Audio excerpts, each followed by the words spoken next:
Nobody's Boy. Chapter 18. New Friends. When I woke, I was in bed, and the flames from a big fire light up the room in which I was lying. I had never seen this room before, nor the people who stood near the bed. There was a man in a grey smock and clogs, and 3 or 4 children. One, which I noticed particularly, was a little girl about 6 years old, with great big eyes, and were so expressive they seemed as though they could not speak, as though they could speak. I raised myself on my elbow. They all came closer. "Vitalis?" I asked. "He is asking for his father," said a girl who seemed to be the eldest of the children. "He is not my father, he is my master," I said. "Where is he? Where's Capi?"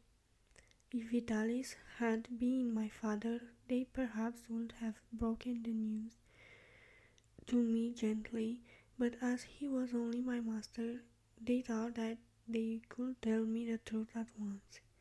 They told me that my poor master was dead. The grander, the gardener, who lived on the grounds outside of which we had fallen exhausted, had found us early the next morning when his son were starting off with their vegetables and flowers to the markets. They found us lying huddled together in the snow, with a little covering of their straw over us. Vitalis was already dead, and I should have died, but Capi had crept up to my chest and kept my heart warm. They had carried us into the house, and I had been placed in one of the children's warm beds. "And Capi?" I asked when the gardener stopped talking. "Capi? Yes, the dog. I don't know. He disappeared." "He followed the body," said one of the children. "Didn't you see him, Benjamin?" "Should say I did," answered another boy. "He walked behind the man who carried the stretcher. He kept his head down, and now and again he jumped up on the body, and when they made him get down, he moaned and howled something terrible. Poor Capi! How many times, as an actor, had he not followed Zerbino's funeral? Even the most serious children had been obligated to laugh at this display of grief. The more he moaned, the more they had laughed. The grander gardener and his children left me alone, not knowing quite what to do or what I was going to do. I got up and dressed. My harp had been placed at the foot of the bed upon which I was lying. I passed the strap over my shoulder and went into the room where the family were. I should have to go, but where? While in bed I had not felt very weak, but now I could scarcely stand. I was obligated to hold on to a chair to keep from falling. The odor of the soup was too much for me. I was reminded brutally that I had eaten nothing the night before. I felt faint, and staggering, I dropped into a chair by the fire. "Don't you feel well, my boy?" asked the gardener. I told him that I did not feel very well, and I asked him to let me sit by the fire for a little while. But it was not the heat that I wanted, it was food. I felt weaker as I watched the family take their soup. If I had dared, I would have asked for a bowl. The family looked at me.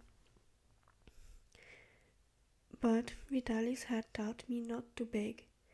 I could not tell them I was hungry. Why? I don't know, quite unless it was that I could not ask for anything that I was unable to return. The little girl with the strange look in her eyes and whose name was Lizzie sat opposite me. Suddenly she got up from the table and taking her bowl, which was full of soup, she brought it over to me and placed it on my knees. Weakly, for I could no longer speak, I nodded my head and thanked her. The father did not give me time to speak, even if I had been able. "Take it, my boy," he said. "What Lise gives is given with a kind heart. There is more if you want more." If I want more. The bowl of soup was swallowed in a few seconds. When I put down the soup, Lizzie, who had remained standing before me, heaved a little sigh of content. Then she took my bowl and held it out to her father to have it refilled, and when it was full she brought it to me with such a sweet smile that in spite of my hunger I sat staring at her without thinking to take it from her. The second bowl disappeared promptly like the first. It was no longer a smile that curved Lisa's pretty lips. She burst out laughing. "Well, my boy," said her father, "you've got an appetite and no mistake." I was much ashamed, but after a moment I thought it better to confess the truth than to be thought a glutton. So I told them that I had not had any supper the night before, and dinner, no dinner either, and your master, he hadn't eaten either. Then he died as much from starvation as from cold. The hot soup had given me strength. I got up to go. "Where are you going?" asked the father. "I don't know. Got any friends or relationships in Paris?" "No."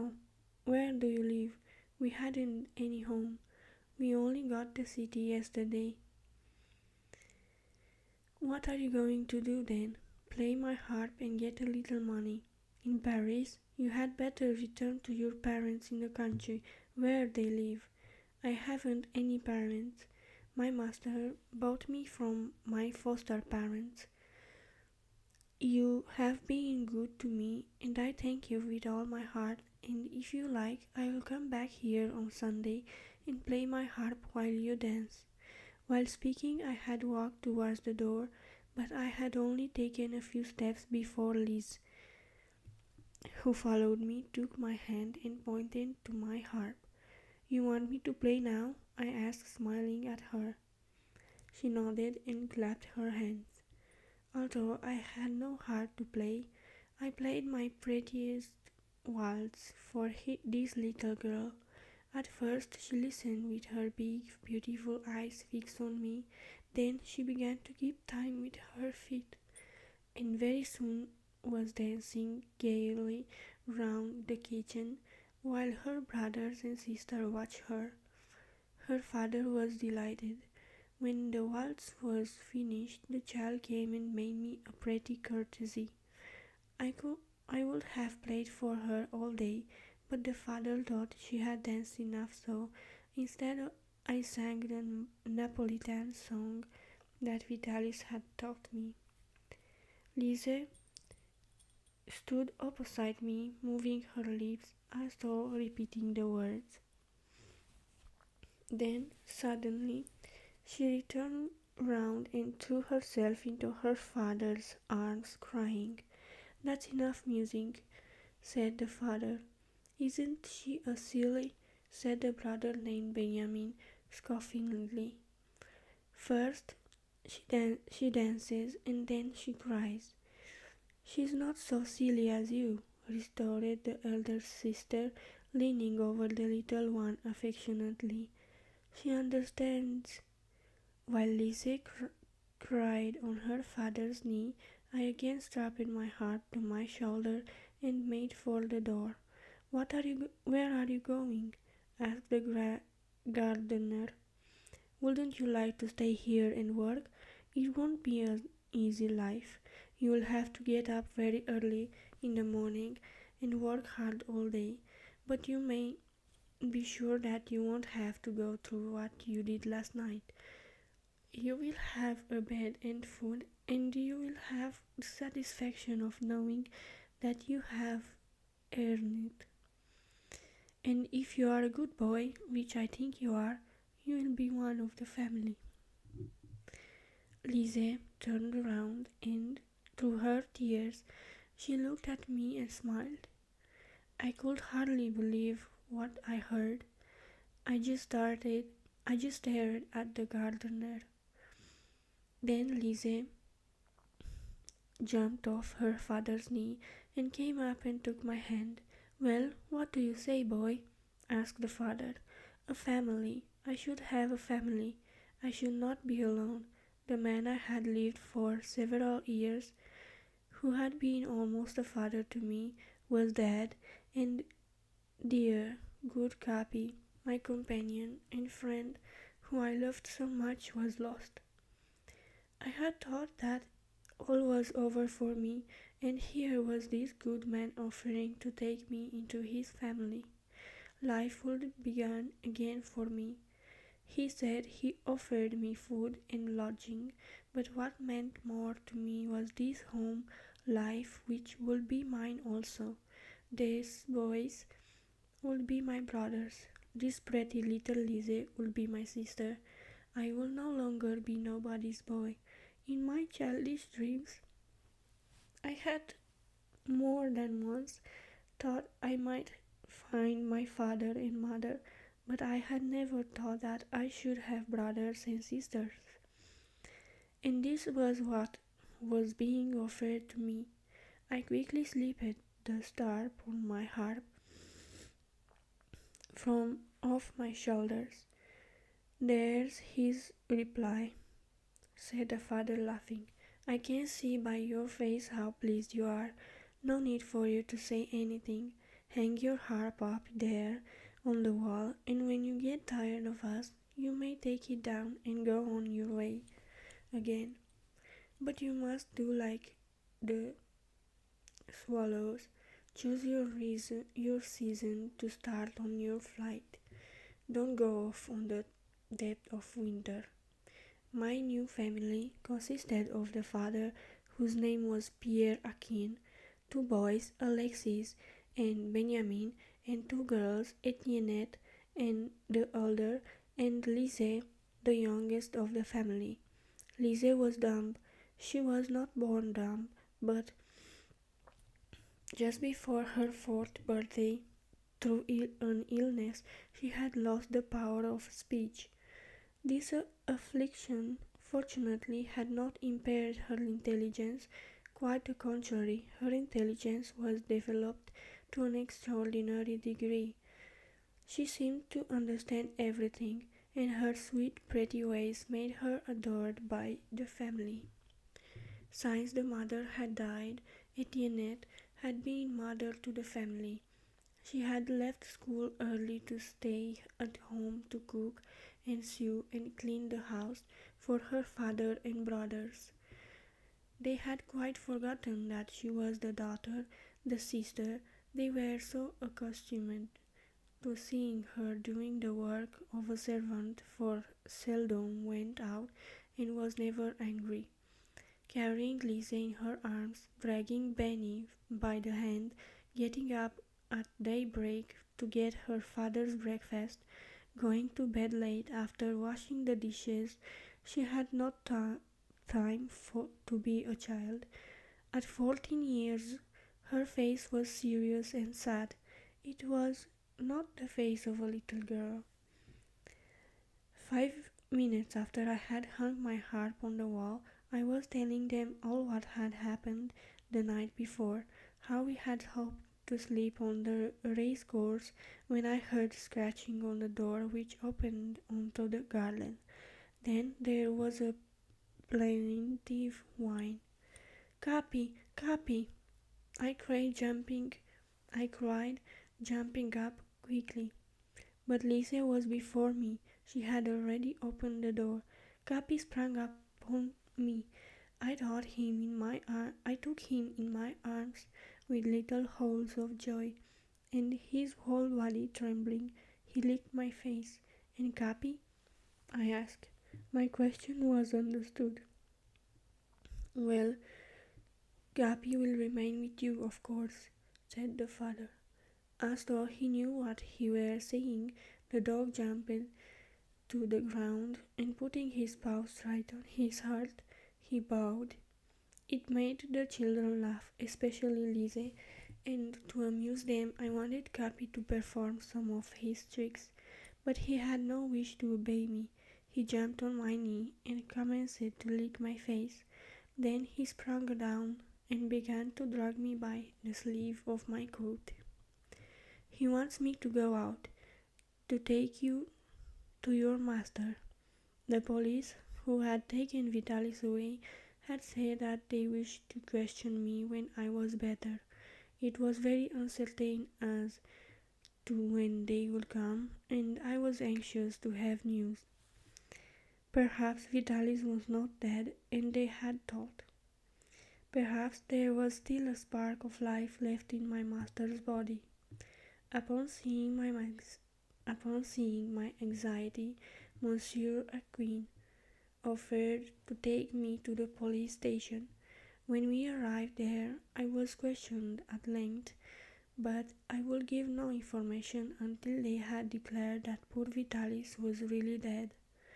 Then I told them what I knew. It was very little. Of myself, I was able to say that I had no parents and that Vitalis had hired me for a sum of money which he had paid in advance to my foster mother's husband. "And now?" inquired the commissioner. "We are going to take care of him," interrupted my new friend. "That is, if you will let us." The commissioner was willing to confide me to his care and complimented him upon his kind act. It is not easy for a child to hide much from a police officer who knows his business. They very soon trap persons into telling what they wish to hide. This was so in my case. The commissioner had quickly gleaned from me all about Garofoli. "There is nothing to do but to take him to this chap Garofoli," he said to one of his men. "Once in the street, he mentions he will soon recognize the house. You can go up with him and question the man." The three of us started. As the officer had said, we found the street and the house. We went up to the fourth floor. I did not see Mattia. He had probably been taken off to the hospital. Upon seeing the officer and recognizing me, Garofoli paled and looked frightened, but he soon recovered himself when he learned that they had only come to question him about Vitalis. "So the old fellow is dead," he said. "You know him? Well, tell us about what you know about him." "There is not much to tell. His name was not Vitalis. He was Carlo Balzani,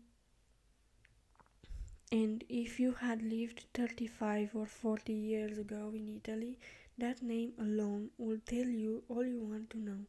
Carlo Balzani was the greatest singer of the day.